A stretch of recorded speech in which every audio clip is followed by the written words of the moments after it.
Trump no era el cuco que vendieron los medios de comunicación. Esto no es una lucha de clases, sino que es una lucha cultural, porque Trump es un hombre muy rico, pero tuvo que competir contra todo el establishment económico de Wall Street. Lo que ha generado la reacción en gran parte de América Latina es el hecho de tratar de imponer la ideología de género a los niños. Uno soporta varias cosas, incluso penurias económicas. Lo que no soporta es que le toquen a los hijos de uno. Cada punto que la ideología de género propone choca con la ciencia y sobran argumentos científicos. La ciencia está de nuestro lado y nosotros sabemos cuándo empieza la vida, no porque lo diga un dogma de fe, sino porque lo dice la ciencia.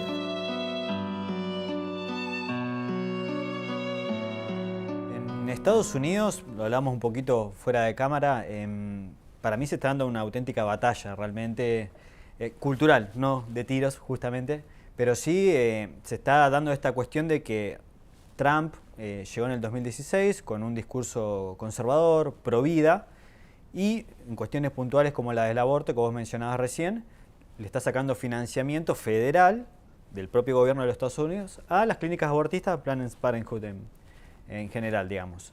Esto obviamente está generando mucha repercusión, porque obviamente el lobby abortista no se queda callado, y junto a la oposición demócrata y los grandes medios de comunicación está dando batalla, ¿no? Todo el tiempo, permanentemente. Uno lo ve en los medios de Estados Unidos y demás, todo el tiempo, constantemente. Menciono dos casos puntuales que me llamaron la atención en las últimas semanas, seguramente los conocés. Uno, lo que pasó en Nueva York, que el gobernador de Nueva York, que es demócrata, promulgó una ley que dice básicamente que se puede abortar a un niño prácticamente en el momento del nacimiento. Y la otra es que el Senado de Estados Unidos, también hace un par de días, un grupo de conservadores del Partido Republicano, que es el partido más conservador, impulsó un proyecto para decir, bueno, vamos a cuidar al bebé abortado, darle los mismos cuidados, la misma atención médica de la que tendría un bebé que no nace a partir de un aborto, ¿no? Y eso también generó oposición y no se pudo sacar el proyecto por la oposición demócrata. ¿Cómo ves vos esto que está pasando en Estados Unidos? Bueno, esto explica en gran parte que esto no es una lucha de clases, sino que es una lucha cultural, porque Trump es un hombre muy rico, pero tuvo que competir contra todo el establishment económico de Wall Street. La propia Hillary Clinton terminó su campaña electoral en una sede de Planned Parenthood. Y de hecho, durante la administración Obama, como vos bien dijiste, se dispuso de mucho dinero de la Reserva Federal para financiar la Planned Parenthood justamente. Esto explica en gran parte por qué ahora el problema lo tenemos nosotros. Porque como la Planned Parenthood ya no puede moverse en Estados Unidos con libertad, perdió financiación y encima la persigue el FBI porque hay cámaras ocultas que confirman que trafican órganos. Están en internet. Están en internet y cuánto vale cada órgano y si vale según el desarrollo que tenga el niño en gestación. Entonces la Planned Parenthood que dice acá se nos está complicando, tenemos que irnos al patio trasero, tenemos que irnos a América Latina y en toda América Latina se está imponiendo esta agenda de una manera calcada como si fuesen franquicias ideológicas. En todos lados los argumentos son los mismos. Trump hizo varias cosas al respecto. Desfinanció la Planned Parenthood, quitó de la página de la Casa Blanca el link de todo la propaganda LGBT que sí figuró durante el gobierno de Obama. Y además, otra cosa que es interesante, que no tiene exactamente que ver con esto, pero que de alguna u otra manera está conectado, desfinanció, quitó todo desembolso a lo que hoy se conoce como el calentamiento global. Por otra parte, Trump dio muchos discursos de reivindicación de la religión, de reivindicación de la vida y de reivindicación de la libertad. Me parece que esta lucha que se da en Estados Unidos, que no es una lucha de clases, es una lucha entre poderes, refleja lo que está pasando en todo Occidente. Y esto mismo está sucediendo en Europa, y sobre todo en Europa del Este, donde aparecen muchos gobiernos conservadores que se están consolidando. Y en Europa continental, que es la que está más contaminada y que a nosotros nos llega muy de cerca por una cuestión histórica y cultural, porque la Argentina está influida por ese sector de Europa, si bien en algunos lugares son muy fuertes y están muy consolidados, ha emergido en cada uno de los países de Europa continental, han emergido fuerzas políticas como reacción. Me refiero Vox en España, Matteo Salvini en Italia, el Frente Nacional en Francia, Theresa May en Inglaterra. Es decir, en todos lados hay una gran reacción contra este marxismo cultural, por llamarlo de alguna manera. Incluso en América Latina también hay reacciones muy fuertes, vigorosas, y bueno, lo más cercano que tenemos para poner como ejemplo es el propio Bolsonaro. Pero en Argentina esto es muy incipiente, está muy desorganizado, le falta estructura, le falta financiación, faltan liderazgos. Lo que sí hemos podido constatar a lo largo del debate que se dio el año pasado es que los sectores que defienden la vida son muchos. Hemos tomado conciencia de que somos una multitud que se ha movilizado en Buenos Aires y en todo el país. Ahora, ¿quién conduce esa multitud? ¿Qué partido político la va a contener? Bueno, eso es algo que está por verse. Mencionaste varias cosas que no quiero dejarlas pasar. Uno, el tema de lo que está pasando en Europa, me parece muy interesante. Sí. ¿Cómo ves el futuro cercano de Europa en general y particularmente el bloque de la Unión Europea, que de alguna forma está cooptado por ese marxismo cultural, pues desde ahí se baja toda la línea a los países?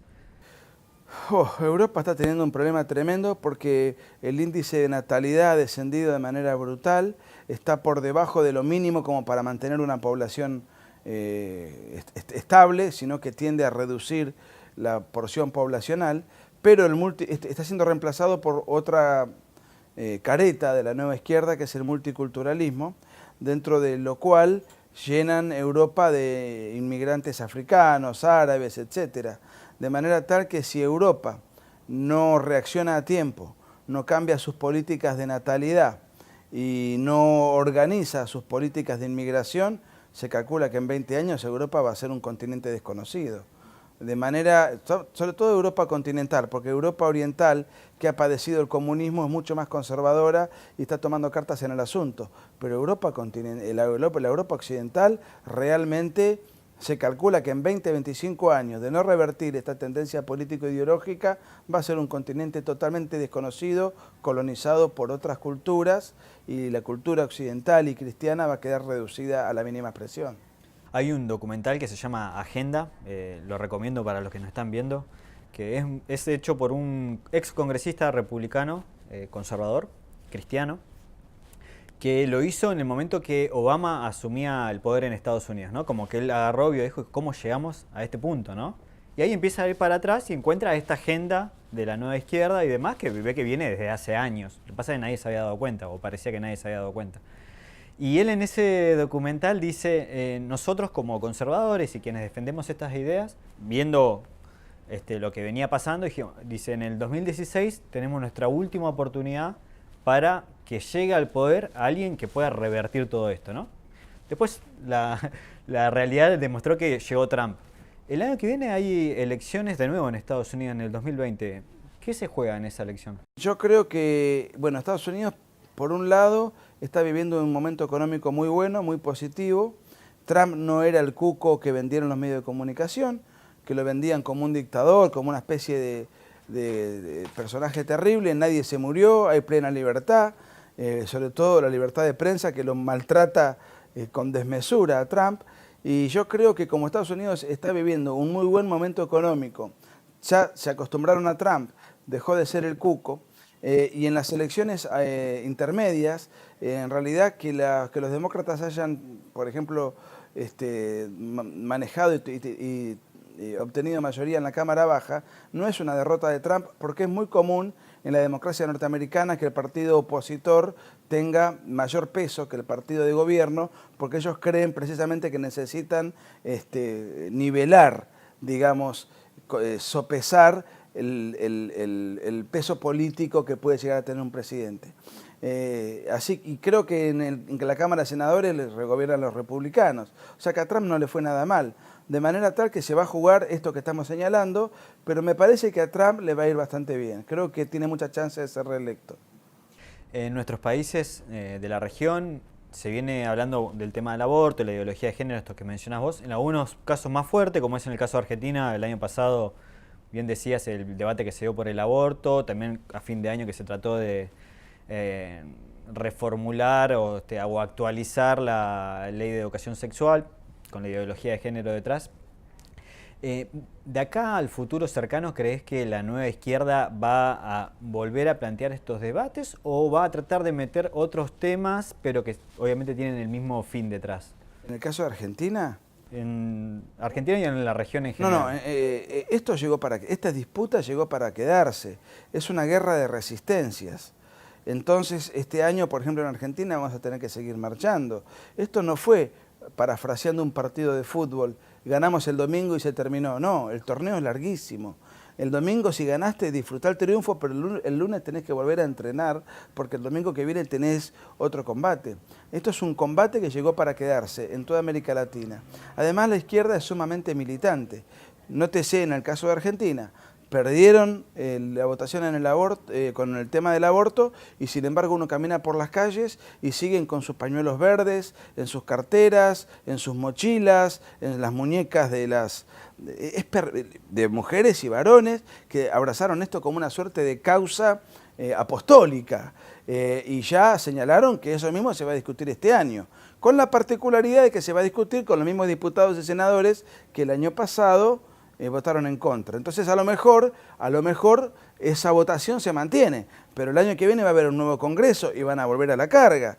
Esto se está dando en toda América Latina. En algunos casos con mucho éxito. Perú fue el país donde se acuñó el término "con mis hijos no te metas" y se movilizó la gente que logró frenar esta embestida con muchísimo éxito. América Latina es mucho más conservadora que Argentina, por muchas razones. En Paraguay también ganó el Partido Colorado y el nuevo presidente Mario Abdo dijo que Paraguay es un país libre de ideología de género. En el caso de Costa Rica, que estuvimos ahora con Agustín hace muy poco, el Partido Nueva República de Fabricio Alvarado sacó el 40% de los votos en el balotaje, de manera tal que si bien puede el gobierno actual pretender imponer ideología de género, tiene un gran contrapeso en el Congreso.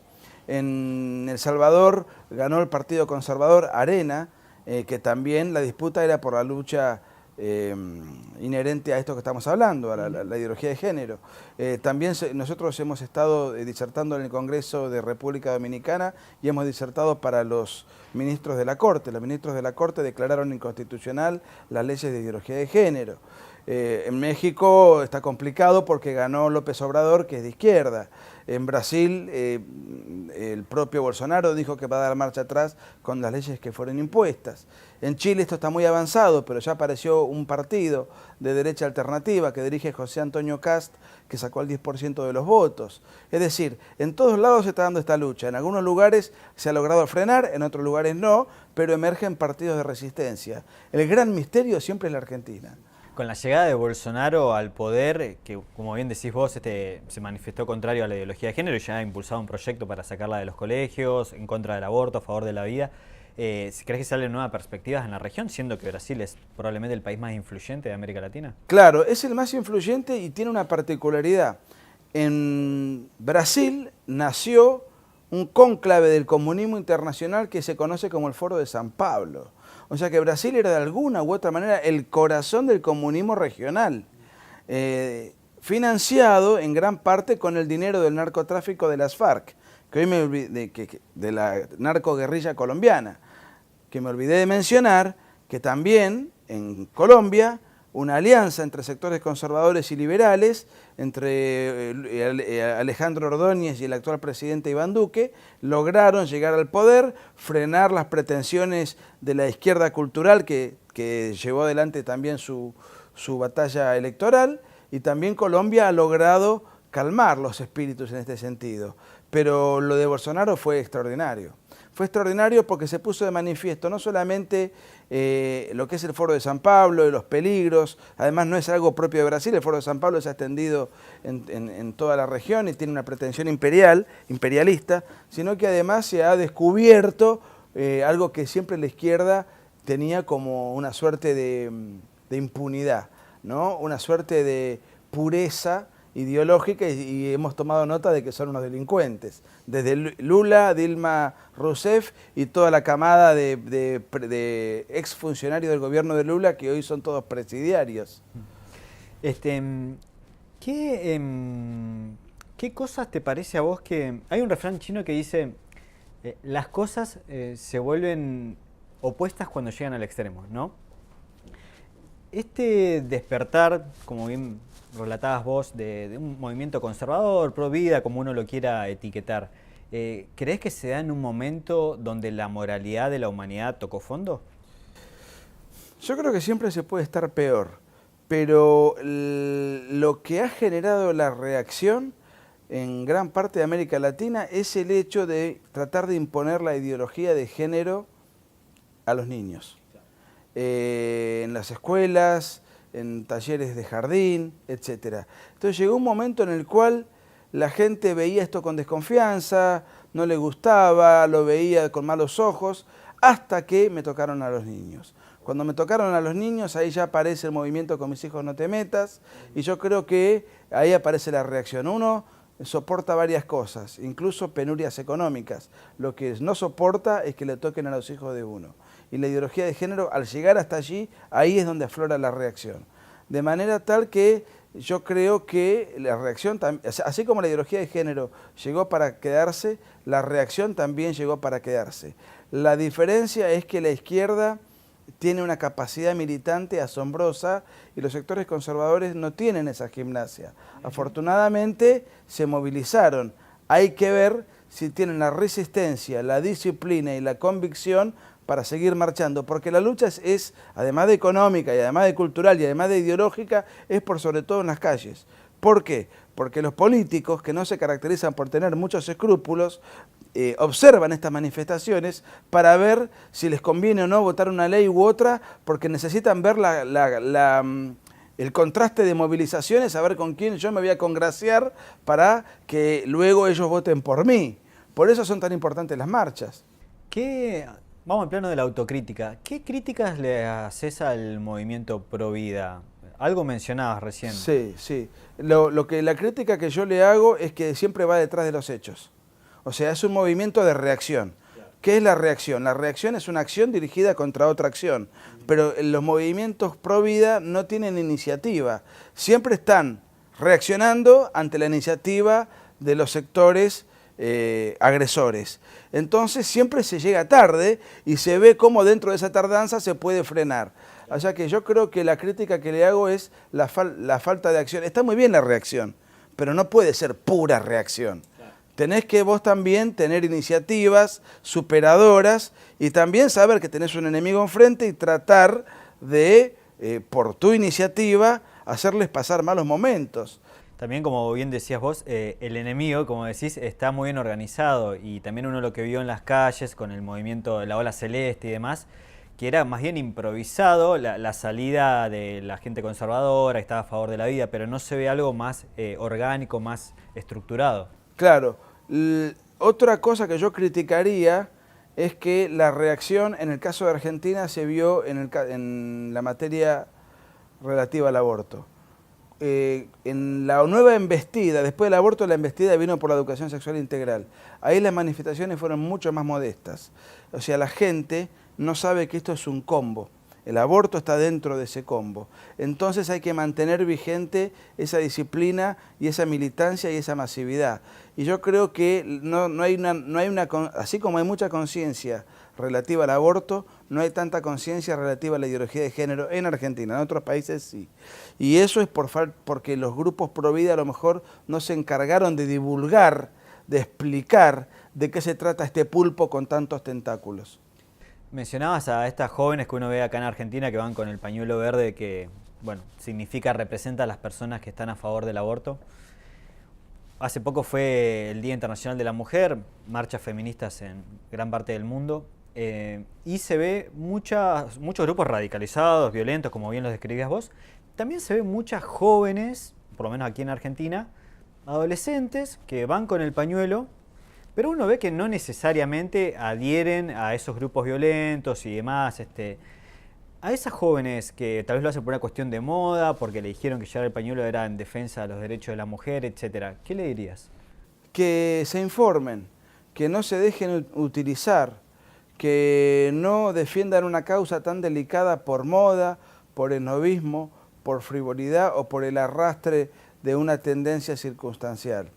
Ellas son idiotas útiles al servicio de causas muy sórdidas, al servicio de organismos internacionales, al servicio de organismos multimillonarios y al servicio de ideologías que en el fondo ellos no comparten. Salen de una marcha con el pañuelo verde y se van a comer una hamburguesa a McDonald's. Entonces, evidentemente no tienen la más pálida idea de qué es lo que están haciendo. Creen ellos que son muy generosos, que están luchando por una causa noble. Yo les digo, no me parece mal la militancia, pero infórmense acerca de cuál es la naturaleza de lo que están defendiendo y sosteniendo.